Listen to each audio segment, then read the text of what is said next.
What I'm going to talk about, I would say it is somewhat of a oversimplified analogy, but they're just all I want to do is bring out some points.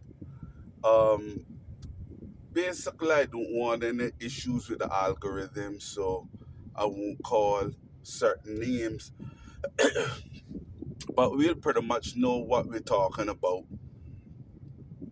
based on the current affairs and trends and what's going through social media at the moment. Now, in a very powerful country, the leader decided to cut federal funds or governmental funds or whatever, subsidiaries, whatever, to um, certain institutions, academic institutions.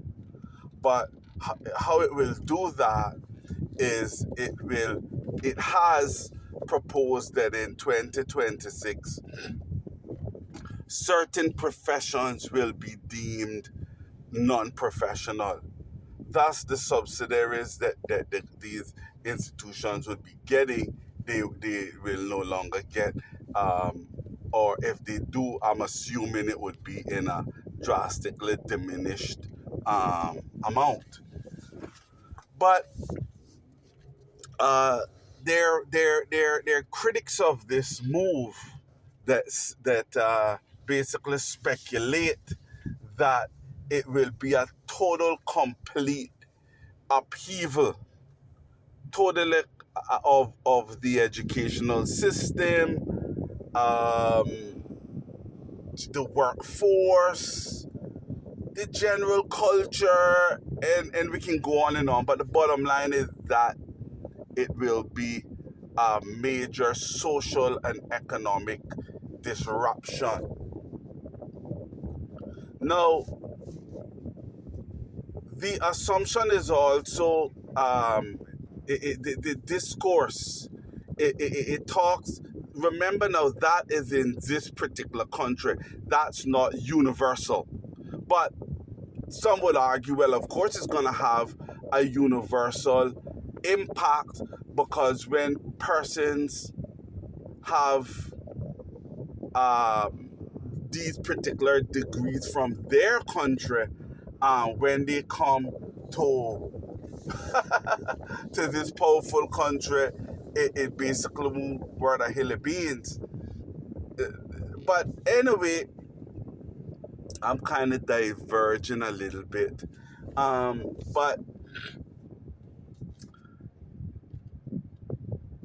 the assumption is like all of the talk. It's as if it's assumed as if this is gonna be just a localized turmoil, and it's assumed that the citizens of that particular local is gonna be, major sufferers of this policy change, this action by the government. Now, that may be so, but you got to remember it was postulated before in another deep dive that AI, this was the reason for this is because AI is going to take over a big part of these jobs and all of this. No need to go into or reiterate too much about that. But the thing about it is that a lot of these jobs will be able, the human aspect of the job. So you'll have the AI aspect and you have the human part. The human part will can in many cases be done remotely. So they can outsource the human part too.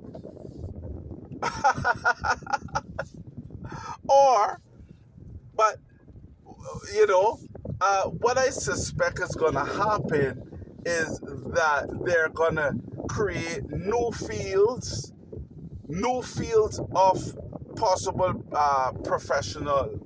Well, it don't even have to be professional, but new fields will be created to facilitate this vacuum that is here.